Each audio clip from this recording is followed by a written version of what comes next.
I had an interesting conversation with my father before he died in his late 80s. I was always curious what it feels like to be a lot older. Thank you. I'm not there, so I'm curious. And I said, can you tell me something that you have discovered now that you didn't think about before? And he looked at me and he said, yes. He said, there's something about me hasn't changed since I was born. He said, it is the me that I was when I was 5 or 10 or 50 or 70.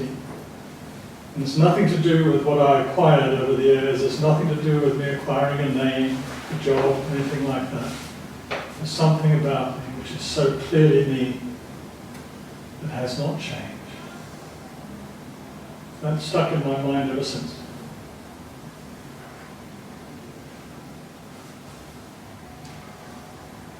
That's, you could say, the everything.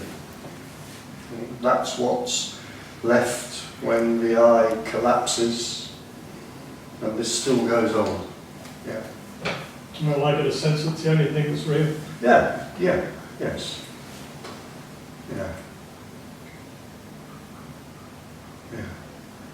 It gets a bit tricky when you use words like real and illusion and dream and da-da-da-da-da. So usually I hedge my bets and say, well, this is both real and unreal.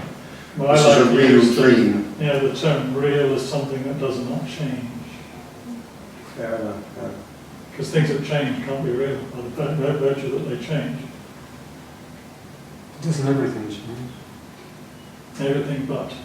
Well, Everything but nothing changes. But the space you took of, this, that doesn't change. So again, so words fail, so we could say that, I'm going to stick with, a full emptiness, I'm going to stick with that. And then within that we could say this dream arises, and if we don't like the word dream, we could say, this is both real and unreal. It's both, and I'm not going to be the first person that draws the analogy, and it's not going to be the first time I've done it either, that draws the analogy with a nighttime dream. In a nighttime dream, we could say there seems to be something happening. Well, there is. We might as well say, well, there is something happening. A nighttime dream is different to a blank. This is different to a blank. So, whatever words we use are going to fail us. I'm going to stick with, like a nighttime dream, this is real and unreal. It's real and unreal in a slightly different way to a nighttime dream. It's not that different, but it's a bit different. This is more consistent. What we could call the daytime dream is more consistent than the nighttime dream, so that's one difference. It's more of a shared dream as well, isn't it? Well, am I in your dream, or you in mine? Who's sharing whose? Well, I'm here. But yes, yeah. But then notice, you see, that in the nighttime dream, while that's going on, that can also appear to be or seem to be a very convincing shared dream. It might do. But it goes. I mean, if I was to Yeah. stamp on someone's foot today, they may come up to me tomorrow and say, "Oi, that's the nighttime dream." Same thing could happen in the nighttime dream. Oh, so, yeah. But there are some differences, and the main difference, as I say, is that this dream is a great deal more consistent than the nighttime dream. And one of the ways I've put this many times this way before, is that we could say every night we go to sleep into a different dream, and every morning we wake up into the same dream. So this has a lot more consistency. The fact that it has a lot more consistency makes it a great deal more difficult to see through. But notice that when we're in the nighttime dream, that also cannot be seen through. I would have to ask the question, is it really the same dream that we wake up to? Well, absolutely, you can ask that question, and of course there's no satisfactory answer. mind can give, you know, wasn't it? Was it Chung Tzu who said, I don't know if I'm a man who dreamt he was a butterfly or am I a butterfly who's dreaming that he's man. Of course, yeah, those questions ultimately, I wouldn't even go near them because of course they're unanswerable. Yeah. I was just going to say, no, I often dream about being in the same places. So I'll dream about being in a building, and then another time I'll dream about being in the same building, and different things happen in it. And sometimes the same people appear. They're not real people, but there are people who are familiar to me because I've dreamt about them before. Yes. My dreams have an element of continuity Yes. to them. There are landscapes which, you know, I go through and they're familiar. Familiar, yeah. But, you know, like, I don't know if they just feel at the, well, when I don't know about dreams when I wake up in the morning. And I think, well, I had a dream, and I've had a dream like that before, but I don't, it's difficult to explain, because the only thing, dreams are only something I think about when I'm not dreaming. I'm not there anymore. Yeah. I think the core point there, I think, is very common. Yeah, there can be that kind of a certain degree of consistency within different dreams, same landscapes, same people, same buildings. I mean, I experience as well. I'm still going to assert that unless, except for someone who's psychotic, and they're not going to be in this room, probably, because they wouldn't have been able to get themselves here. There is more consistency. I mean, it doesn't matter, who cares in a way, but it doesn't matter. It doesn't matter that there is more consistency about this waking dream than the nighttime dream. Yeah. And I think, I mean, I've referred to it often before. I think Leo Harton gets it very well in the title of his book, and he explains it in his book as well about non-duality, awakening to the dream. That what happens in a nighttime dream is that in the morning or when the alarm goes off, we wake up from the dream. And that is actually a death. It's the death of the character in the dream. So that's like, if we transfer that to this waking dream, that's the equivalent of physical death, waking up from a dream at night. And Leo makes this distinction that what we're talking about with awakening and liberation is this is awakening to the dream. It's not waking up from the dream, in which case this all stops. It's waking up to the fact that this is a kind of dream. Not in exactly the same way that the nighttime dream is, but it's a kind of dream. And then the dream goes on, but now it's known to be a dream. So the analogy that is often given is that waking up in the sense that we're talking about it here is a little bit like lucid dreaming. Because in a lucid dream at night, you know, the dream goes on, but now the dreamer knows that it's a dream that they're having. So that's, no parallel is great, but that's probably as good as any. No way of talking about this is great, but this is as good as any, probably.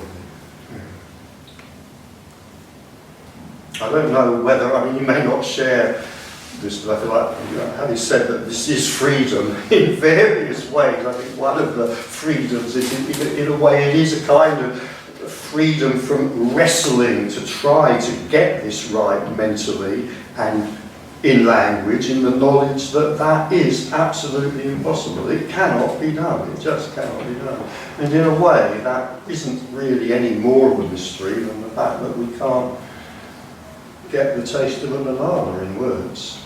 How could we get the taste of non-duality? The other thing, you know, taste of banana, only I know what bananas taste like to me. Yes. And only I know what it's like here for me. Yes. And I don't know, you know, what it's like for you. Yeah. And you can come up with these words and try to describe it. Yeah. And I have a sort of, you know, I can produce ideas of what it's like for you, but I don't experience what you experience. Yeah. And yet, I am going to sit here and quite arrogantly assert yes. that if there is a flash of emptiness, I can't complete the sentence, words fail. If there is a flash of emptiness, then that is absolutely singular, because it doesn't have anything to do with the person, it doesn't have anything to do with their taste buds. In my case, I'm a bit red-green colourblind. I see red shirts a different colour to the way other people see them. It has nothing to do with, in other words, it doesn't have to do with sensory perception. So what you're talking about there, that's about sensory perception, of course, absolutely right.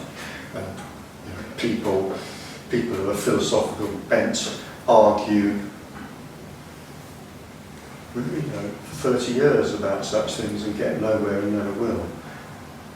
But when emptiness is seen, it's not a sensory event.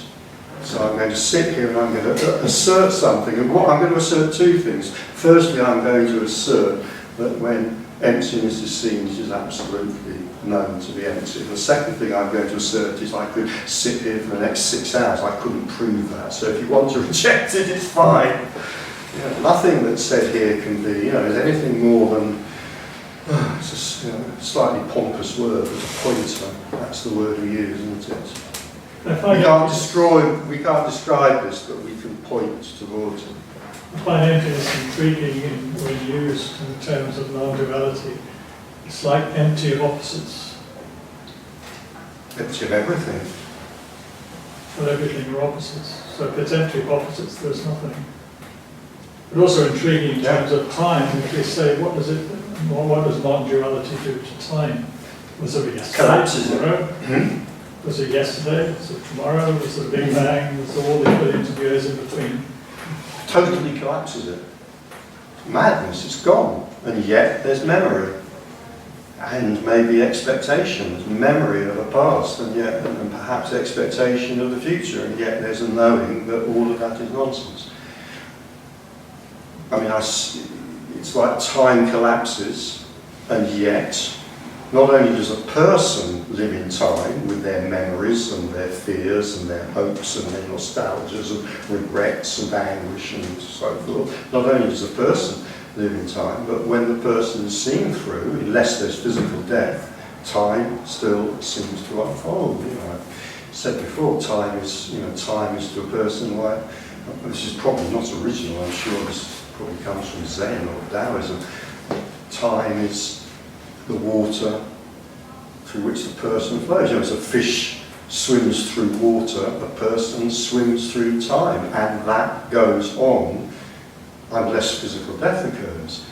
And yet, even in a split second of seeing emptiness, it is known that time is, let's call it an appearance.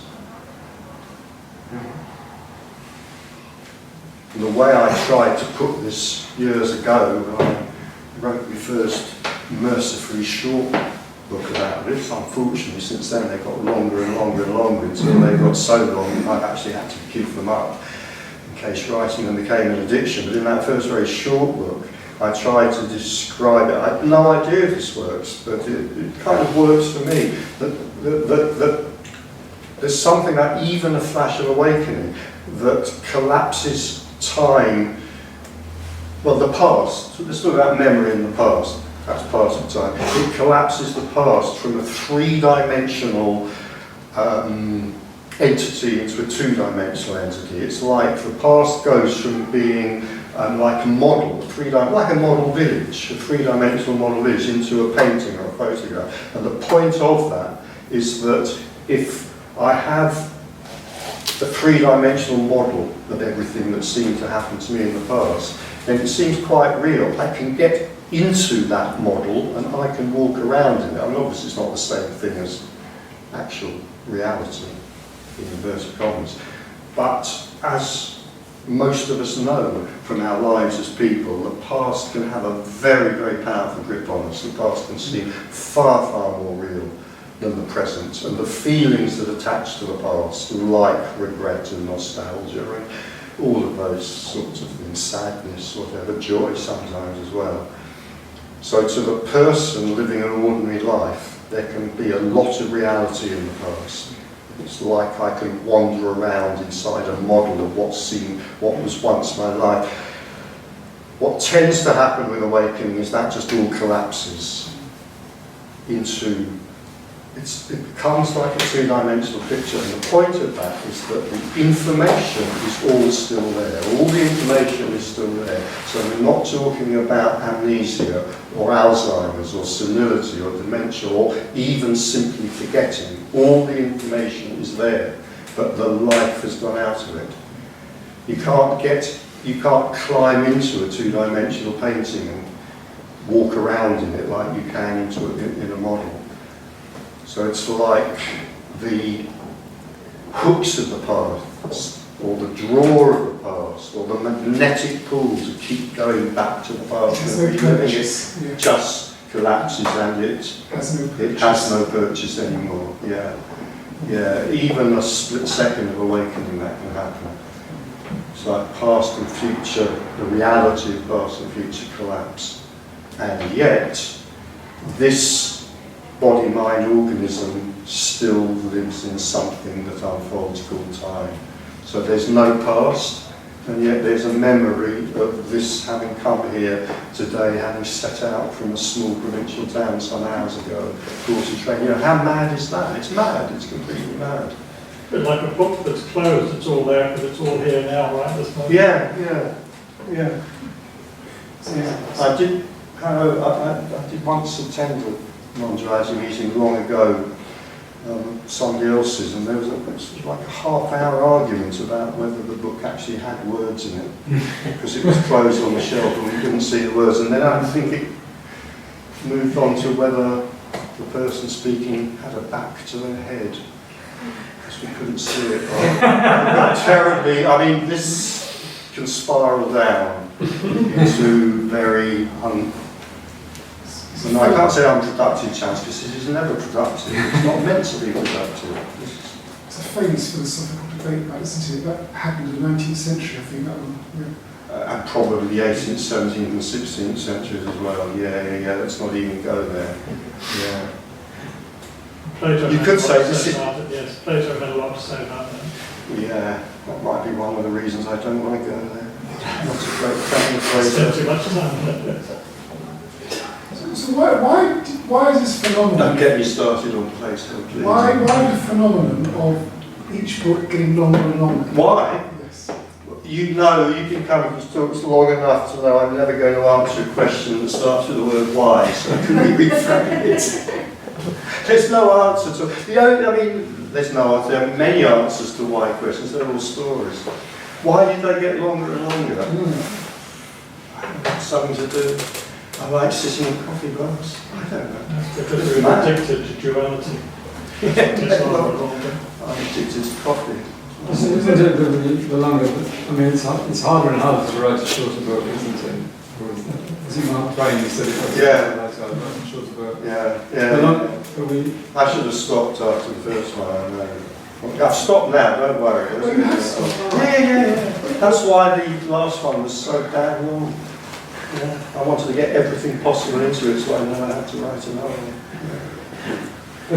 But you don't know that you start, do you? No. Because it's not you. I do, and yet I don't. I know, and I've said that several times. I don't know how many times I've said I'm never going to write another book on non-duality, and oh boy, is that a hostage to fortune saying something like that. Is it phrase, I find myself writing a book, or I find myself doing this? Is that helpful in this situation? Well, it's not helpful or unhelpful, but it's not a bad description. You know, I mean, nothing's helpful or unhelpful, but as a description, it kind of works quite well. So in my sore duality state, you can say I find myself here, or I find myself looking for this, or Yeah, that kind of sense of intent. In other words, I made myself be here. I didn't find myself here. I determined that I would be here. That sense of intent tends to lessen or die. Yes, which again may be one reason. I mean, there's no rules about what happens to the body-mind organism, but there are, there are commonalities, and one of those is that quite often a quieter and a more relaxed life is reported to be lived, and that's perhaps partly because of that death of intentionality, that damned intentionality. You know, it's 8 o'clock in the morning and I haven't even saved a single song for Christ yet. God is going to be really well pissed off with me if I don't serve this. Well, to be honest, if I don't save 3 by 11s, I can't have a biscuit. There's this curse of busyness, though, isn't there? Yeah. A lot of my retired friends like me, they are busy with a capital B, and only happy to be busy. And this is because, well, I'm going to suggest it's just the self gets bored very easily. Or scared of emptiness. I would say. Yeah, scared of emptiness, scared of boredom. So again, although there were no rules, it is so often reported exactly that what happens is that a quieter life is lived. There is less busyness, there's less need for busyness. There's far more okayness with just being. And I mean, we can take that phrase and we can make it infinitely pompous and we can write huge books about it and so forth, but actually it's very simple. Just being is just being, and there does tend to be far more attraction to that maybe when the person has died, because anything can happen, but when the person dies, that death does tend to take quite a lot of neurosis with it, and neurosis is very uncomfortable. And to the extent that this is neurotic, it will probably seek activities to distract itself from its neurosis. I mean, that activity might be going to a therapist for 30 years to examine the neurosis, but it will still be an activity.